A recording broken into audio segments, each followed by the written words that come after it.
Dear students, numerical number 3.4 है। Find the acceleration produced by a force of 100 Newton in a mass of 50 kg। दो चीज़ें हमारे पास given है, एक force given है और एक हमारे पास मैस गिवन है। एक्सेलरेशन फाइंड करना है, वही formula F is equal to M में A इज़िकल टू आ गया F/m और 100 को 50 पे डिवाइड करें तो हमारे पास 2 मीटर पर स्क्वायर जो है वो हमारे पास एक्सेलरेशन आ गया। न्यूमेरिकल नंबर 3.4 है। इसमें वो ये कहता है कि 3.5 में वो ये कहता है कि a body has weight 20 newton, how much force is required to move it vertically upward with an acceleration of 2 metre per second square. ये बेटा आप लोगों के पास काफ़ी इम्पोर्टेंट न्यूमेरिकल है। इसमें दो चीज़ें हमारे पास गिवन है, एक वेट गिवन है और एक एक्सेलरेशन गिवन है।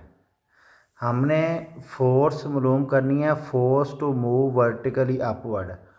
हमें पता है कि जो चीज़ ऊपर की तरफ मूव करती है उसको टेंशन कहते हैं, नीचे की तरफ जो चीज़ मूव करती है उसको वेट कहते हैं। अब अगर उसने कहा कि वो बॉडी ऊपर की तरफ मूव कर रही है, इसका मतलब है कि उस बॉडी की जो टेंशन है, as body moves upward hence its tension will be greater than its weight. ये हमें पता है। अगर वेट ज़्यादा होगा तो बॉडी नीचे मूव करेगी, अगर टेंशन ज़्यादा होगी तो वो ऊपर मूव करेगी, लेकिन अगर दोनों इक्वल है तो वो बैलेंस हो रहेगी। अब हमारे पास ये एक फार्मूला है T=ma+g। बाद नोट्स वगैरह में इस न्यूमेरिकल को किसी और मेथड से भी किया है, लेकिन ये न्यूमेरिकल आसान है। अब ये फार्मूला आया कहाँ से, ये मैं आपको आपकी जो बुक है पेज नंबर 64, यहाँ एक हमारे पास टॉपिक है vertical motion of two bodies attach to the ends of string that passes over a frictionless pulley. इस टॉपिक के आप पेज नंबर 65 पे आएँ। पेज नंबर 65 में तीसरी लाइन से देखें, as body moves upward hence its weight will be less than tension, यानी टेंशन ज़्यादा होगी वेट कम होगा। तो net force acting on the body T-m2g। अब न्यूटन लॉ के मुताबिक उसने बताया कि T-m2g = m2a। ये वाला जो फार्मूला है यानी इक्वेशन नंबर जो 3.7 है, इसको हमने यूज़ किया है। अब हमने m2 और m2 की जगह सिर्फ m ही लिखा है। अब ये वाली जो m2g माइनस है वो दूसरी साइड पे जाके प्लस हो गई, तो इक्वेशन बन जाएगी ma+mg। हमने सिर्फ m2 और m2 दूसरी दोनों तरफ हमने m ले लिया। अब एक ma आ गया, एक आ गया mg, ये नेगेटिव है उधर जाके प्लस हो जाएगा। इसमें से अगर हम m कॉमन ले लें तो ये हमारे पास इक्वेशन आ जाएगी a+g। ये वाली इक्वेशन जो है वो वहाँ से हमने लिया T यानी टेंशन ma+g। अब हमारे पास m नहीं है तो पहले हम m फाइंड करेंगे, इसलिए इसको हम इक्वेशन नंबर 1 का नाम दे दिया।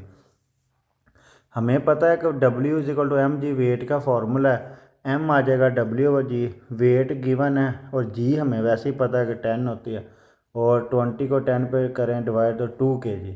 अब ये सारी वैल्यूज़ इक्वेशन नंबर 1 में पुट कर दें, m की जगह 2, a की जगह 2, g की जगह 10। 10 और 2 12, 12 को 2 से मल्टीप्लाई किया तो 24 न्यूटन हमारे पास फोर्स आ गई।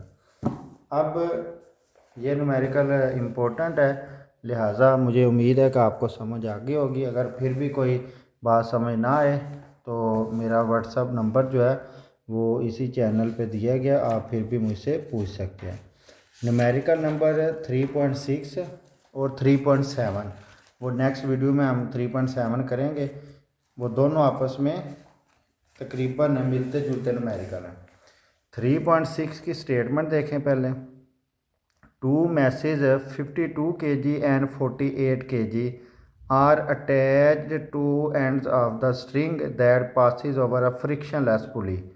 Find the tension in the string and the acceleration in the body when both the masses are moving vertically. यानी दोनों मैसेज जो है वो वर्टिकली मूव कर रहे हैं। अब मैं थोड़ा सा इसको आपको क्लोज करके दिखा देता हूँ। अब हमने टू मैसेज आर, दो मैसेज हमारे पास गिवन है। एक है M1 52 kg, एक है M2 48 kg। अब दूसरी चीज़ जो गिवन है कि मूवमेंट ऑफ बोथ मैसेज है वो वर्टिकली है, यानी हॉरिजॉन्टल नहीं है बल्कि वर्टिकल है। दो चीज़ें हमने फाइंड करनी है, एक टेंशन इन द स्ट्रिंग यानी T, दूसरा एक्सलेरेशन इन द बॉडीज़ यानी A। अब हमें दोनों फार्मूले पता है, ये टेंशन का और ये एक्सलेरेशन का। अब याद रखें कि ये न्यूमेरिकल में वर्टिकली मूवमेंट है। अगर हॉरिजॉन्टल होगी, स्मूथ सरफेस पे होगी तो उसका फार्मूला हो रहा है tension is equal to 2m1 m2 over m1 plus m2g। सारी वैल्यूज़ हमारे पास गिवन है, ऊपर वाले से मल्टीप्लाई होगी, नीचे वाली आपस में प्लस होंगे, फिर इन दोनों को डिवाइड कर दिया तो 500 न्यूटन आंसर आ गया। इसी तरह एक्सलेरेशन में दोनों को माइनस किया, फिर नीचे प्लस किया मैसेज को और जी से मल्टीप्लाई किया तो हमारे पास 4/100 मल्टीप्लाई 10 वो 40 आ गया। 40 को 100 पे डिवाइड किया तो 0.4 ये मीटर पर सेकंड स्क्वायर ये हमारे पास एक्सलेरेशन आ गया।